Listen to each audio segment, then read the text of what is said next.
अपने साथ में एक सेक्रेटरी रखिए, सचिव रखिए। कैसा? कृष्ण जैसा। जीवन के कुछ लोग और हैं ऐसे हैं जो विशेष होने चाहिए। एक ड्राइवर बहुत अच्छा होना चाहिए।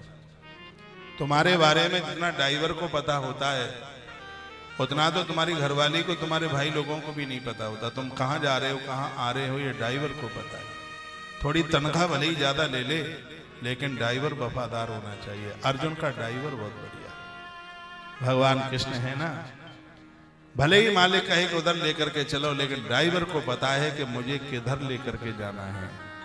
ड्राइवर की बात मत काटिए। जहां ड्राइवर की बात कटी है वहां बड़े बड़े एक्सीडेंट हुए हैं, वहां बहुत बड़ी घटनाएं घटी हैं। ड्राइवर की वजह से लोगों के प्राण भी चले गए। एक रसोई में काम करने वाला रसोईया, 9 लोग हैं। मारीच ने रामायण में कहा, शस्त्री मरमी प्रभु सठ धनी। आप अपनी सुरक्षा में यदि किसी को रखे हुए हैं तो सबको नहीं, अपनी लाइसेंसी बंदूक सबको नहीं देनी है। जो तुम्हारे प्राणों की रक्षा कर रहा है वो तुम्हारे प्राण भी ले लेगा। वो बहुत वफादार होना चाहिए जिसको तुमने सिक्योरिटी में लगाया, जिसको तुमने अपनी सुरक्षा में लगाया। वो बहुत तुम्हारा खास, बहुत समर्पित, वो पता लग जाता है। वो है व्यक्ति बहुत विशेष होना चाहिए। और अगली बात है, एक ऐसा व्यक्ति आपके पास में हो जिसको तुम अपने मन की सब बातें बता दो। मन की बातें सबको नहीं बताई जाती। आज तो एआई का जमाना है, सबको नहीं बता देना, बड़ी दिक्कत हो जाएगी। कटहरे में खड़े हो जाओगे। हाँ, जो कभी नहीं हो सकता वो एआई के द्वारा हो रहा। मुझे एक व्यक्ति ने अभी 5 दिन पहले मुझे एक फोटो दिखाई। मैंने कहा, देखो महाराज जी, मेरे लिए किसी ने कैसी फोटो बना दी है। इतना बढ़िया लड़का और उसके बगल में लड़की को सुला दिया एआई ने। अब फोटो उसकी घरवाली के पास भेज दिया, अब वो घर में धुंध मचाए। उसने कहा, अब मैं क्या करूं, ये तो बड़ी मुसीबत, बड़ी दिक्कत है। हमने कहा, घरवाली की फोटो तू मंगा ले, उसके बगल में एक लड़का सुला दे और भेज दे, उसको पता लग जाएगा कि ये नकली है ना। पर ऐसा ही किया, तब वो ठंडी हुई। एआई से बहुत सावधान रहना, बहुत बच करके रहना। जो कभी सोचा भी नहीं था ऐसा हो रहा है। और अभी तो एक और ऐसी एप्लीकेशन आ रही है, अभी तो फोटो ही बन रही है, अब वीडियो बनने के लिए भी तैयार है। जमाना, आप सो तो नहीं रहे हैं, थोड़ा जागिए, बात तो तब समझ में आएगी। एक बार जयकारा लगाइए, बोल बांके बिहारी लाल की जय, कृष्ण कन्हैया लाल की जय हो। आज के टाइम में, आज के जमाने में बहुत सावधान होकर के जीना है। एक बात मैंने बोली है, अपने मन की बात सबको न बताना। 2 मिनट की दोस्ती चौराहे पर हुई, एयरपोर्ट पर हुई, रेलवे स्टेशन पर हुई, बता मन देना। अपने हृदय की बात, अपने मन की बात, ये तो बहुत दिक्कत बड़ी खड़ी हो जाएगी। हाँ, जो है जिसके ऊपर आपको पूरा भरोसा है और जिसको बता दिया है उससे विरोध नहीं करना। जो तुम्हारी सिक्योरिटी में खड़ा है उससे विरोध मत करना। जिसके नीचे आप नौकरी कर रहे हैं उससे विरोध मत करना। पागलों के साथ विरोध मत करना। जिनसे ब्याज पर पैसा ले रखा है उनसे विरोध मत करना। डॉक्टर्स लोगों से विरोध मत करना। पत्रकार लोगों से तो विरोध करना ही नहीं बिल्कुल भी। न्यूज चैनल वालों से, शस्त्री मरमी प्रभु सठ धनी वैद बंदे, कवि लोगों से विरोध मत करना। हाँ, दिल्ली की एक ऐसी पार्टी है जिसने कवि से विरोध किया तो धज्जियां उड़ा करके रख दी। आपको पता है मैं क्या बताऊं। हाँ, कवि से भी विरोध करना ठीक नहीं है। शस्त्री मरमी प्रभु सठ धनी वैद बंद कवि। और भाना से बच्चों के जन्म के बाद में जो मांगने के लिए आते हैं तालियां बजाते बजाते, तो आप समझ रहे हैं, इनसे भी बिल्कुल विरोध करने की जरूरत नहीं है। जो मांगे सो दे दो। और एक और अगली बात कही है, गुरुजनों से भी कभी विवाद नहीं, उनके साथ संवाद होना चाहिए। 2 और बताए, 2 का और जिक्र किया पूज्य श्री डोंगरे जी महाराज ने। उन्होंने कहा, एक रसोईया और एक ड्राइवर। इनके साथ भी विरोध नहीं है। पानी भी सबके हाथ का नहीं किया जाता, भोजन भी सबके हाथ का नहीं किया जाता। यहाँ यदि राजनीति से जुड़े हुए लोग कोई बैठे हों तो अग्नि पुराण में राजा के धर्मों का वर्णन किया है। वही राजा बढ़िया है जो रात को किसी के घर न सोए। हाँ, दिन में जाए, अपने काम धाम के लिए जाए, लोगों से अपने जोड़ने के लिए जाए, लेकिन ये नियम ले ले, धर्मशाला में रुक ले, पर रात में किसी के घर न रुके। ये राजा के लिए कुछ नियम की बात कही गई। राजा सबके यहाँ का ना खाए, क्योंकि उसे देश चलाना है, उसे धरती चलानी है। परमात्मा ने उसको एक प्रमुख काम के लिए भेजा है। ये सब लक्षण मेरे भगवान गोविंद में है। उनसे बड़ा ड्राइवर कौन है? अर्जुन की प्रमुख जीत के कारण तो इस महाभारत का ड्राइवर है, जो ऐसा रथ हाँकता है। और देखिए, एक कथा आती है श्रीमद् भागवत के 10वें स्कंद में। जब से युद्ध की तैयारियां होने, ये बातें आपके काम आएंगी, सुन लीजिएगा। जब से युद्ध की तैयारियां खूब हो गई थी तो शकुनी मटकता हुआ दुर्योधन के पास आया और कहता है, तू अपने युद्ध में विजय चाहता है तो द्वारका के कृष्ण के पास चला जा और उसको तो सेनापति बनाने का लोभ दे देना और वो आ जाएगा। शकुनी बड़ा चालाक है। 3 दोष हैं शकुनी के अंदर, 3 जगह से उसकी कमर टूटी है। कामी है, क्रोधी है, लोभी है शकुनी। ऐसे लोगों से सावधान रहिए। दुर्योधन बड़ा अच्छा आदमी था, लेकिन उसको शकुनी ने बिगाड़ दिया। जन्म से तो सब अच्छे ही होते हैं, लेकिन संगति का ही असर ऐसा होता है, कुछ अच्छे हो जाते हैं, कुछ बुरे हो जाते हैं। संग का ऐसा असर होता है। तो उसने दुर्योधन को द्वारका भेजा। भगवान शयन कक्ष में सो रहे थे। कहते हैं सोते हुए को जगाना नहीं चाहिए। उसने सुन लिया था तो उसने नहीं जगाया। भगवान के सिर के ऊपर खड़ा होगा। 2 घंटे तक इंतजार करता रहा, अब जगेंगे तब बात करूंगा। तो भगवान सो नहीं रहे थे, भगवान सोने का नाटक किए थे। सोते हुए को तो जगाया जा सकता है, लेकिन जिसने सोने का नाटक किया है उसको जगाना बड़ा मुश्किल है। तो भगवान नेत्र बंद किए थे, ऐसा लग रहा था किसी का इंतजार कर रहे हैं। हाँ, जिसका इंतजार कर रहे थे वो आ गया। कौन आया? कुंती का बेटा। हाँ, वो आया। पांडु नंदन धनंजय अर्जुन का आना हुआ।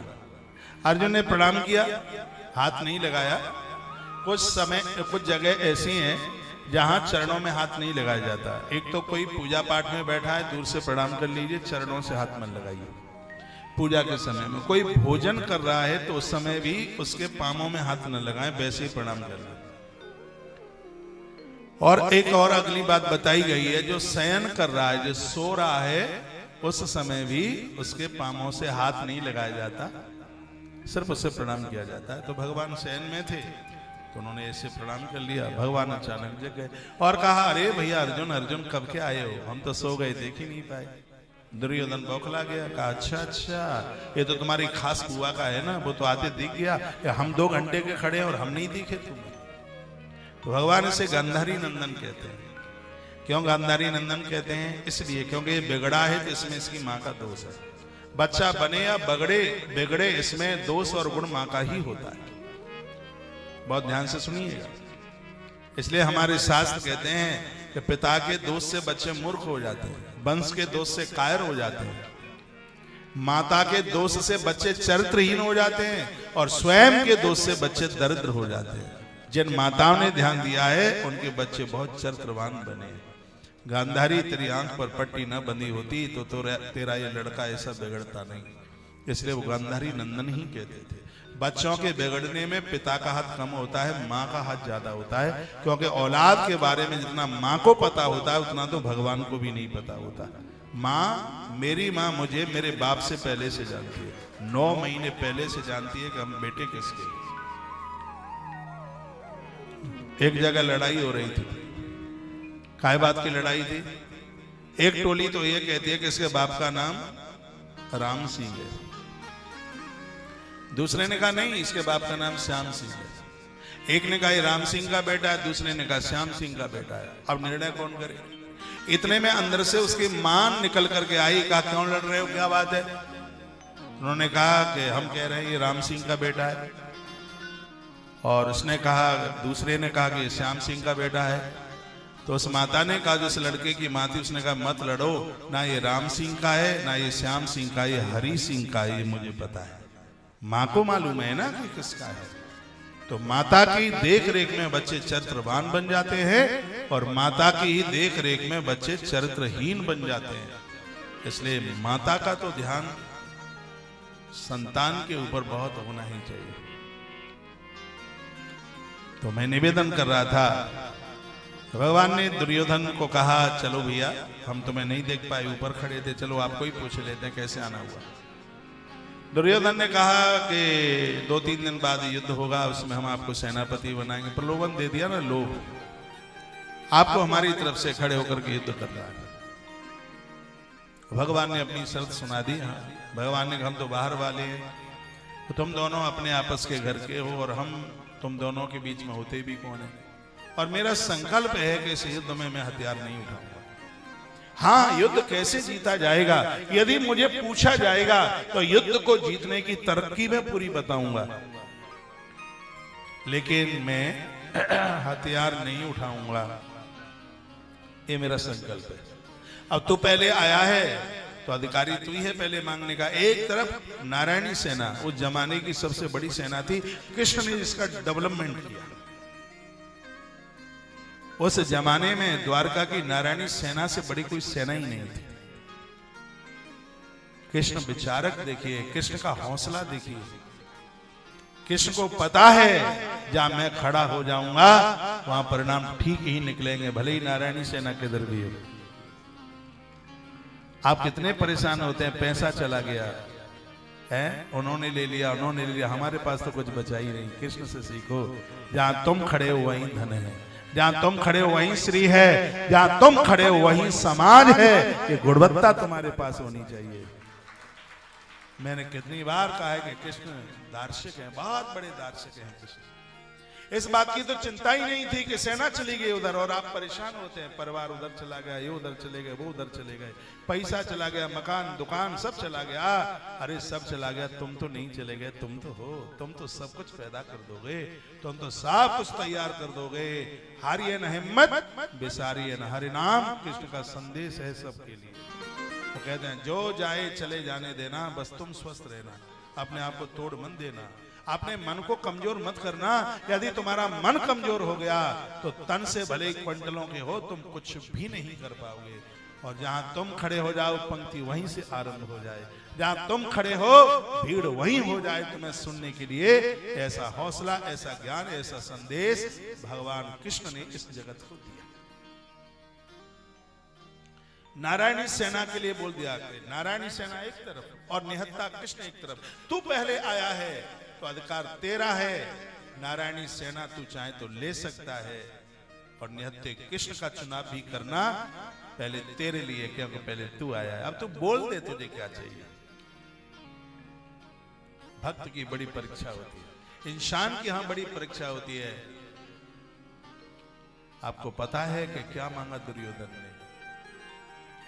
है? क्या मांगा? है? दुर्योधन ने नारायणी सेना मांगी। ये तो बिल्कुल ऐसा हो गया, कोई व्यक्ति आपको कहे, पंजाब के व्यक्ति को कहे एक तरफ पंजाब की जितनी प्रॉपर्टी है वो तुम्हारी, और एक तरफ पंजाब की जमीन जायदाद जो भी कुछ है, यहाँ का कारोबार, यहाँ की जितनी भी फैक्ट्रियां हैं, यहाँ का सुरक्षा विभाग है, वो भी सब तुम्हारा है, यहाँ की इकोनॉमी सब तुम्हारी है, और एक तरफ सिर्फ हाथ पांव से खड़ा हुआ मुख्यमंत्री है। अब चुनाव करो, तुम्हें क्या चाहिए? आज के समय में तो व्यक्ति यही बोल देगा, अरे जहां सुरक्षा पूरा विभाग है हमें वो चाहिए, हमें पूरी इकोनॉमी चाहिए, और हम खाली आदमी का क्या करेंगे? तो दुर्योधन उसी विचार का व्यक्ति है। इसको अध्यात्म नहीं चाहिए, इसे ईश्वर नहीं चाहिए, इसको संसार की वस्तुएं चाहिए। और एक आरती में तुम भी गाते हो, सुख संपत्ति घर आवे, कष्ट मिटे तन का उमजे जगदीश हरे। जहां सुख संपत्ति ही मांगी जाती है वहां दुनिया का वही मांगा जाता है। मैं इस कन्हैया की कथा में कहना चाहूंगा, जिसने संसार के कंकड़ पत्थर मांगे हैं वह हमेशा घाटे में रहेंगे। और मौका दिया है परमात्मा ने सबको मांगने का, अपना मुंह खोलने का मौका दिया है। लेकिन आदमी इतना बुद्धिहीन है, दुर्योधन की जिंदगी जीता है, ईश्वर देता है लेकिन इसको मांगना नहीं आता। एक छोटी सी कथा के साथ भगवान शंकर और माता परम्बा धरती पर निकले तो देखा 3 लोग बहुत रो रहे थे, एक बेटा, एक माँ और एक उसका पति। महादेवी पार्वती ने कहा ये लोग कितने दुखी हैं, आप सबको सब कुछ दे देते हैं, ये बेचारे भूख से तरस रहे हैं, इनको कुछ दे दीजिए। तो भोले बाबा ने कहा देवी मैं तो सबको देना ही चाहता हूं, लेकिन लोगों को मांगना ही नहीं आता, तो मैं क्या करूं। कहा मेरे सामने दीजिए, मांगना क्यों नहीं आएगा। तो शंकर जी पहुंच गए उनके पास, तीनों को कहा क्या चाहिए, तुम जो मांगोगे सो हम दे देंगे, मकान, दुकान, जायदाद, फैक्ट्री, संपदा, जो मांगो सो दूं, मांगो। तो पति ने कहा हमारी पत्नी को पूछ लो, इसकी ज्यादा चलती है। तो हम तो उतनी ज्यादा सुंदर है नहीं, ये ज्यादा सुंदर है जिनकी घरवालियां ज्यादा सुंदर होती हैं, आदमी उतना ज्यादा सुंदर नहीं होता, तो राज्य घरवालियों का ही होता है, वैभव उनका ही होता है, बहुत ज्यादा होता है उनका प्रभाव। ये तो बिल्कुल क्या बोले। तो वो बोला मैं इससे बड़ा प्रेम करता हूं, ये सुंदर बहुत ज्यादा, मुझे डर लगता है कि कहीं हमें छोड़ करके न चली जाए। खूब सुंदर थी, लेकिन जो सुंदर हैं वो सुंदरता से भी संतुष्ट नहीं है, उनको भी लगता है कि गली मोहल्ले में हमसे भी ज्यादा पंचकूला में सुंदर रह रही कोई, उससे भी वो संतुष्ट नहीं है। भोलेनाथ ने कहा मांगो क्या चाहिए। तो उसने कहा कि पूरे ब्रह्मांड में मुझसे सुंदर कोई दूसरी स्त्री ना हो, यही दे दो। रोटी नहीं मांगी, कपड़ा नहीं मांगा, सुंदर खूब थी फिर भी सुंदरता मांगी। भोलेनाथ ने कहा कि चलो दिया। इतने में एक राजा आया, उसने ऐसी सुंदर स्त्री पहले कहीं देखी नहीं, उठाया घोड़े पर बिठा के लेके चला गया। हाँ, सुंदर बनने का परिणाम मिल गया। अब उसके आदमी का नंबर आया, उसको कहा तुम मांग लो, तुम्हें क्या चाहिए। उसने कहा कि देखो पूरा जीवन मैंने कमा धमा करके इसके लिए पूरे मैंने कष्ट झेले, पापड़ बेले, सुंदरता मिली तो किसी और के संग चली गई, अब जहां पहुंची है वहीं सुअरिया बन जाए, ये मांगे दे दे। राजा के बगल में बैठी थी सिंहासन में महारानी बनी हुई, और जैसे ही सुअरिया बनी तो राजा ने एक लात मारी कि सुअरिया है तू, नीचे धड़ाम से गिरी। अब बच्चे का नंबर आया, बच्चे को महादेव ने कहा बेटा तू रह गया, तू मांग ले। तो वो कहता है कि हमारी मम्मी जैसी थी वैसी ही हो जाए, वैसी हो गई। शंकर जी ने कहा तीनों को दिया, लेकिन क्या मिला, इनको कुछ नहीं। यही संसार की हालत है, परमात्मा सबको दे रहा है, लेकिन क्या मांगना ये बुद्धि नहीं है। दुर्योधन ने क्या मांग लिया, ठगा सा रह गया।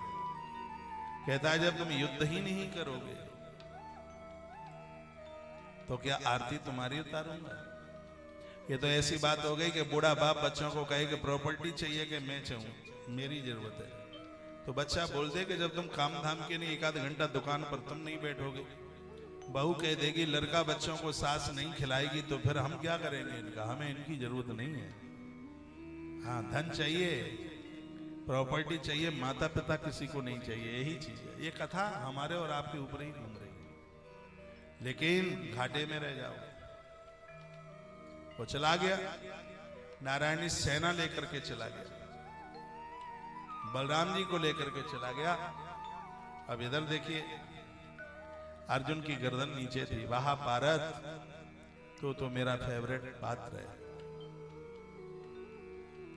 कृष्ण बोले अर्जुन क्या करें, हमने तो इतना बड़ा संकल्प ले लिया, हम तो पूरे युद्ध में हथियार भी नहीं उठाएंगे। ये तो सब कुछ ले गया, तुझे देने के लिए तो मेरे पास कुछ बचा ही नहीं। आया तो तू भी है, मैं तो तुझे कुछ नहीं। अर्जुन की आंख में आंसू आ गए। अर्जुन ने कहा कि भगवान मैं यहां नारायणी सेना मांगने को नहीं आया, बिल्कुल नहीं, और ना मैं आपसे युद्ध में कोई सहायता मांगने के लिए आया भगवान, नहीं। मैं अपने हृदय से बोल रहा हूं भगवान, द्वारका की नारायणी सेना पाकर के यदि मैं महाभारत का युद्ध जीत भी लूं तो उसे मैं अपनी पराजय मानूंगा। मैं तो द्वारका के नारायण को चाहता हूं, ये मुझे मिल गए तो पराजय भी हो जाए तो उसको मैं अपनी विजय मानूंगा। मुझे द्वारका की नारायणी सेना नहीं, मुझे श्री द्वारका के नारायण चाहिए। भाई छूट गया, माता पिता छूट गए, परिवार छूट गया, धन मिला कुछ नहीं मिला, कंकड़ पत्थर है। ये सब चीजें हैं आपके पास। आपसे धनवान कौन है? आपसे विशेष कौन है? जब तक गृहस्थी हो, परिवार के साथ जीने में आनंद तो होता है, मन लगता है, मन प्रसन्न चित्त होता है, बच्चों के साथ, परिवार के साथ समय हाल कट जाता है। लेकिन वर्तमान समय का समय है कि लोगों की दुर्योधन जैसी मांग हो गई है। मांग अर्जुन जैसी होनी चाहिए। अर्जुन ने रो करके कहा, भगवान बस मेरे रथ को संभाल लेना, मुझे कहां जाना है, मुझे कहां नहीं जाना, ये मुझे नहीं पता, ये आपको पता है। मैं कहां जाऊं, मैं कहां ना जाऊं, बस ये सब निर्णय आपके पास होंगे। और अर्जुन ने अपना जीवन कृष्ण के हाथों सौंप दिया। संतों ने वहां एक स्तुति बना दी, अब सौंप दिया इस जीवन का सब भार तुम्हारे हाथों में है, जीत तुम्हारे हाथों में और हार तुम्हारे हाथों में। सारथी अच्छा चुनाव करना, कृष्ण जैसा। गीता अर्जुन को ही क्यों सुनाई? क्या युधिष्ठिर बुद्धिमान नहीं थे? बहुत बुद्धिमान थे। यक्ष के प्रश्नों का तो उत्तर ही युधिष्ठिर दे पाए, चारों भाइयों में से एक भी नहीं दे पाए। युधिष्ठिर को गीता नहीं सुनाई, क्यों? क्योंकि जो समर्पण अर्जुन के पास है वो और किसी के पास नहीं है। जब समर्पण होता है तब प्रकृति हमें ज्ञान से भर देती है। त्याग में जीवन होना चाहिए। कंकड़ पत्थरों के लिए मत जीवन जियो। इस पैसे के लिए पत्नी छूटे, परिवार छूटे, भाई बंधु कुटुंब खानदान छूटे, नहीं जरूरत है ऐसे धन की। सबको पेट ही तो भरना है। और आप जानते हैं अर्थ का नंबर सेकंड नंबर पर आता है, पुरुषार्थ में गिनती कर दो, पहले में धर्म आता है। धर्म, अर्थ, काम और मोक्ष ऐसे गिनती की जाती है। पहले धर्म को पहचानिए कि हमारा धर्म कायम है। दुर्योधन के पास अर्थ की बाहुल्यता है, किसके साथ कैसा व्यवहार करना है, किसके साथ क्या बोल रहे हैं, ये इसको तमीज नहीं है, बहुत बदतमीज है। इतनी नंबरी बदमाशी है उसके पास। और व्यक्ति को सबसे पहले धार्मिक होना चाहिए, और धर्म उसे कहते हैं जो धारण करने के लायक है। और यदि ये सूत्र छोड़ दिया तो जीवन में पछताने के अलावा और कुछ नहीं रहेगा। ये बाद में पछताता रहा, सोचता रहा नारायणी सेना ले आया, यदि कृष्ण को लेके आ जाता तो मैं विजयी हो जाता। इसको एक टसन बनी रही। अर्जुन की विजय का कारण है कृष्ण। ऐसे लोग आपके पास आए, कृष्ण जैसे जन आपके पास हैं। और मैं आपको कहूंगा, यदि आप कुछ करने के लिए जा रहे हैं तो कर डालो। सुनिए, कल के ऊपर मन छोड़िए, क्योंकि आज आपके पास मुजेटी है, आज आपके पास ड्राइवर अच्छे हैं, मित्र अच्छे हैं, माता पिता हैं, परिवार का संगठन है। और ये कहा नहीं जा सकता कि ये कल रहेंगे ही। आज तो सब तरह की व्यवस्था है आपके पास में। काल करे सो आज कर, आज करे सो अब। ये मैं कृष्ण का सूत्र बता रहा हूं आपको। गरुड़ पास में बैठे हुए थे, मथुरा की बात है। कन्हैया ने कहा था यहाँ दिक्कतें हैं, परेशानी है, लोग अतिक्रमण करते हैं, ऊपर चढ़ाई चढ़ाते हैं, और हमारी वजह से यहाँ के लोग भी बड़े दुखी हो रहे हैं। तो अब कहीं दूसरी जगह बसेरा करना है। गरुड़ आप जगह देख के आओ। गरुड़ गए जगह देखने के लिए। उन्होंने कहा जगह तो बहुत अच्छी है, सोमनाथ मंदिर से थोड़ी ही दूर है, टापू है समुद्र का, पानी खारा है, जगह छोटी है, लेकिन वहां शांति बहुत मिलती है। भगवान ने कहा तो छोटी को तो हम बड़ा कर देंगे। तो सोमनाथ का दर्शन करते हुए कृष्ण पहले वहां पहुंचे और समुद्र साकार होकर प्रकट हो गया। का आदेश कीजिए। अगर हम यहाँ अपना घर बनाना चाहते हैं। विश्वकर्मा जी चल करके आए और द्वारका बन करके तैयार हुई, और मथुरा के लोगों को भगवान ने श्री द्वारका में पहुंचा दिया। वहां कृष्ण जो कल करने को जा रहे उसे आज करो, आज करने को जा रहे उसको अब, नहीं तो फिर पल में पलड़े होएगी, बहुर करेगा कब। रावण 3 काम नहीं कर पाया, उसकी इच्छा की बात थी, लेकिन कल कल करता रहा।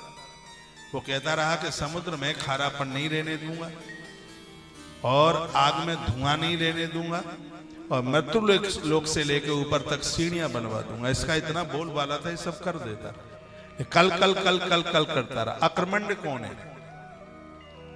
जो कुछ करते नहीं है वो अकर्मण्य कम है, लेकिन आज के काम को जो कल के ऊपर टालते रहते हैं वो नंबरी आलसी है, नंबरी प्रमादी है। इसलिए अपने कामों को पीछे मत फेंकिए, उन्हें कीजिए। यही भगवान श्री कृष्ण का संदेश है। ऐसे कन्हैया को पाकर, यानी अच्छे मित्रों को पाकर, अच्छे लोगों को पाकर आज तक किसका काम नहीं बना, सबका काम बना। ऐसी मुझेटी रखिए, ऐसे लोग अपने पास रखिए। अर्जुन ने चुनाव किया है और आपके चुनाव के लिए पूरी प्रकृति है। परमात्मा सबको मौका देता है चुनाव के लिए, लेकिन जो संसार की वस्तुओं में जीवन जीते हैं वो ठीक से चुनाव कर ही नहीं पाते। ये मौका है। कृष्ण वो दार्शनिक है जो तुम्हारे द्वारा पराजित नहीं हो रहा है, ये विधि है, बता देंगे।